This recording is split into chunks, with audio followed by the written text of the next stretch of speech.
اللہ الرحمن الرحیم. معرفت النفس کی کئی برانچیں ہیں. معرفت النفس یہ ہے کہ انسان روح کو ثابت کرے دلائل عقلی اور فلسفی سے، اور اسی کے بعد خدا کے وجود کو ثابت کرے. یہ فلسفی ایک برانچ، یہ بھی معرفت النفس. اور ایک معرفت النفس یہ ہے کہ انسان اپنے ایموشن یعنی جذبات کو سمجھے اور سمجھ کر انہیں صحیح استعمال کرے.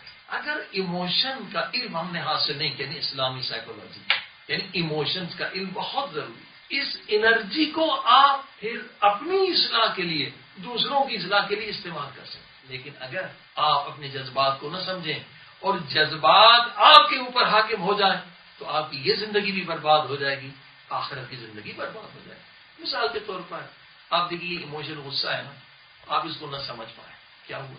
آپ نے ایک بچے کی تربیت کی، یتیم کو پالا، کتنا بڑا ثواب، کوئی حساب کر سکتا ہے؟ 20 سال 40 سال یتیم کی پرورش کی. حدیث میں کہ یتیم کے صرف سر پہ پیار سے ہاتھ پھیرے تو جتنے بال آپ کے ہاتھ کے نیچے آئیں گے اتنے برابر خدا نیکیاں دے گا. آپ نے 40 سال ایک یتیم کو پالا، لیکن آپ نے کبھی اپنے ایموشن کو نہیں سمجھا. ایموشن کو اگر نہیں سمجھیں گے اور اس پہ کنٹرول نہیں کریں گے تو آپ کی عبادت ایک لمحے میں برباد ہو سکتی ہے. کیسے؟ 40 سال آپ نے ایک بچے کو پالا یتیم، اب اس نے کوئی بات نہیں مانی، آپ غصے میں آ گئے اور صرف غصے میں اگر اتنا کہا نمک حرام، میں نے 40 سال تجھے کھلایا پلایا، آج تو میری بات نہیں مانتا. اب قرآن کیا فرمایا؟ وَلَا تُبْطِلُوا أَعْمَالَكُمْ بِالْمَنِّ وَالْأَذَىٰ. صرف یہی جملہ کہا، کیا ہوا؟ سارے 40 سال کی محنت برباد ہے. اگر احسان جتلاؤ گے، کسی کو اذیت تکلیف دو گے، سارے سالوں کی عبادت برباد ہو جائے گی. اب آپ نے دیکھا ایموشن کو سمجھنا اور ان کو استعمال کرنا کتنا ضروری ہے. اگر آپ نے ایموشن کو نہیں سمجھا تو کیا ہوگا؟ اگر ایموشن آپ پر غالب آ گئے تو آپ کے سارے اعمال برباد ہو سکتے. لہذا معرفت النفس کا یہ شعبہ کتنا اہم ہے کہ ایموشن کو سمجھنا. غصہ خود نعمت ہے اگر ہم اس کا علم حاصل کریں. ایموشن سارے نعمت ہیں اور یہ ساری نعمتیں اللہ نے اس لیے دی تاکہ ہماری ترقی ہو، ہماری ایڈوانسمنٹ ہو، ہم اور آگے اللہ کے راستے پہ بڑھیں، تقویٰ کے بلند مقامات حاصل کریں. سارے ایموشن اس لیے. اب آپ دیکھیے جو بڑے بڑے عظیم الشان انسان بنے ہیں ان کے اندر یہ ایموشنز تھے، مگر انہوں نے ان ایموشنز کو یوز کیا ہے اور عظیم طاقت حاصل کر کے عظیم اصلاحات کیے ہیں اپنے اندر بھی اور عوام کے اندر بھی. لہذا بہت ضروری کہ ہم ان ایموشنز کے علم کو سمجھیں تو یقیناً ہماری دنیا آباد ہو سکتی ہے. اور یہ نقطہ بہت اہم ہے کہ لوکس آف کنٹرول کہاں ہے آپ کا. اگر کسی اور کے ہاتھ میں ہے تو آپ کی زندگی برباد ہے، آپ کے ایمان کو خطرہ ہے، آپ کے اعمال کو خطرہ ہے، حتیٰ کہ آپ کی جان کو خطرہ ہے، آپ کے بچوں کو خطرہ ہے. کتنے لوگ ہیں ان کا لوکس آف کنٹرول باہر ہے. کیا بس ہم کہتے بھائی یہ کام تو اچھا ہے مگر لوگ کیا کہیں گے؟ اللہ اکبر. یعنی ایک نیک کام، ایک مستحب کام بہت سارے لوگ صرف اس لیے نہیں کرتے کہ کہتے ہیں لوگ اسے برا سمجھتے ہیں. عقل ان کی کہ سمجھ رہی کہ یہ صحیح کام ہے مگر چھوڑ دیتے ہیں یہ لوگوں کی نظر میں برا. اللہ دیکھیے کتنے مستحبات چھپ جائیں گے اگر انسان کا لوکس آف کنٹرول باہر ہو. اور اسی وجہ سے کتنی بربادیاں ہیں. اگر آپ نے لوگوں کو معیار سمجھا کہ لوگ کس کام سے خوش ہوتے ہیں وہ میں کروں، لوگ کس چیز کو پسند کرتے ہیں، کس چیز کو عزت دیتے ہیں، وہی کام میں کروں گا جو لوگ واہ واہ واہ واہ کریں. آج اسی وجہ سے دیکھیے کتنے بڑے بڑے لوگ ہیں، بڑے بڑے خطیب ہیں مگر وہ امر بالمعروف نہیں کرتے، اصلاح کی بات نہیں کرتے، مولا علی کا فرمان نہیں سناتے، مولا حسین کا فرمان نہیں سناتے. اس وجہ سے کہ لوگ اس پہ واہ واہ نہیں کرتے. چاہے ایک نقطہ بالکل معمولی ہے مگر کیونکہ عوام اس پہ واہ واہ کرتی ہے لوگ کہتے ہیں بھائی وہی باتیں کریں جو وہ عوام کو خوش کرتے ہیں. تو لہذا کتنی بربادی ہو رہی ہے، قوم کی اصلاح نہیں ہو رہی ہے.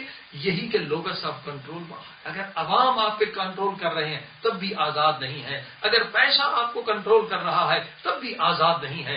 اللہ نے آپ کو آزاد خلق کیا ہے اور آزادی آپ کا بنیادی حق ہے جو اللہ نے دیا ہے، قرآن نے دیا ہے، پیغمبر نے دیا ہے، اہل بیت نے دیا ہے اور مولا علی نے دیا. مولا علی یہی فرماتے ہیں آزاد ہو جاؤ. آزادی یعنی تقویٰ. خود لوکس آف کنٹرول تمہارے ہاتھ میں.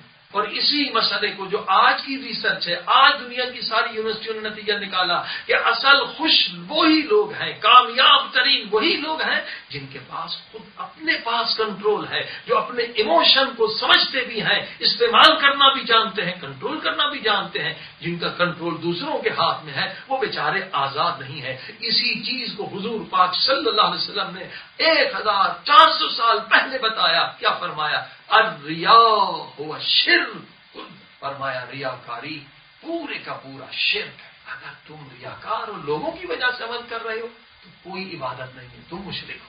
شرک سب سے بڑا گناہ ہے، کبیرہ ہے۔ عزیزان گرامی، شرک اس لیے نجس ہے کہ آپ کی آزادی کو ختم کر دیتا ہے۔ مولا حسین علیہ السلام نے ہمیں آزادی کا درس دیا ہے، اہل بیت نے ہمیں آزادی کا درس دیا ہے۔ دعائے عرفہ میں فرمایا، اے میرے اللہ، اگر مجھے معلوم ہو جائے کہ تو اس کام سے راضی ہے اور پوری دنیا اس سے ناراض ہے، میں پوری دنیا کو ناراض کر کے تجھے راضی کروں۔ یہ ہے آزادی۔ کیوں لوگ دوسروں کی فکر میں ہوتے ہیں کہ لوگ کیا کہیں گے؟ اسی لیے حدیث شریف ہے کہ دنیا میں 3 طرح کے گروہ ہیں۔ سائیکالوجی، ماڈرن سائیکالوجی کہتی ہے دنیا میں 2 گروہ لوگ ہیں، ایک کا لوکس آف کنٹرول باہر ہے، ایک کا لوکس آف کنٹرول اندر ہے۔ لیکن اسلامی سائیکالوجی کہتی ہے نہیں، انسانوں کو 3 حصوں میں تقسیم کیا۔ فرمایا ایک انبیاء، اولیاء، عارفین و صالحین ہے جن کے پاس کامل ہدایت ہے، اور دوسرا گروہ وہ ہے جو خود انبیاء نہیں ہے، ائمہ معصومین نہیں ہے، امام نہیں ہے، بہت عارف باللہ نہیں ہے، 100% متقی نہیں ہے، مگر دوسرا گروہ وہ ہے جو انہی کی پیروی کرنے والا ہے، جو انبیاء کے پیچھے چلنے والے، اطاعت کرنے والے ہیں، ائمہ معصومین کی اطاعت کرنے والے، اور متقین و صالحین عارف کی اطاعت کرنے والے۔ اور فرمایا تیسرے قسم کے جو لوگ ہیں، حدیث پاک نے کہا وہ کیا ہے؟ مچھر ہے، مچھر کی طرح، ان کی کوئی اپنی عقل نہیں، وہ بہت ضعیف ہے، وہ بہت حقیر و پست ہے، ان کی کوئی حیثیت نہیں ہے۔ اگر مشرق سے ہوا چلی مغرب کی طرف چلے جائیں گے، مغرب سے ہوا چلی مشرق کی طرف ادھر چلے جائیں گے۔ ان کی کوئی اپنی عقل نہیں ہے، مثلا دیکھتے نہیں ہے، جو فیشن بازار میں آ گیا وہ وہی کرنا شروع کر دیا۔ اور یہ فیشن بنانے والے بھی خوب بیوقوف بناتے ہیں کہ ہر 6 مہینے 1 سال 8 مہینے کے بعد پھر وہی چیز لے آتے اور پھر لوگوں کو لوٹتے۔ انسان عاقل وہ ہے کہ دوسروں کو دیکھ کر کوئی چیز نہ کرے، پہلے سوچے جو بھی عمل آپ کریں۔ اگر آپ چاہتے کنٹرول آپ کے پاس ہو آپ کے ایموشنز کا، ہر عمل کرنے سے پہلے بار بار سوچے کہ یہ جو میں عمل کر رہا ہوں، یہ جو میں کام کر رہا ہوں، یہ جو میں لباس پہن رہا ہوں، یہ جو میں فیشن قبول کر رہا ہوں، آیا قرآن نے اجازت دی ہے؟ قرآن عقل کل ہے، آیا پیارے پاک نبی نے ایسا کام کیا ہے؟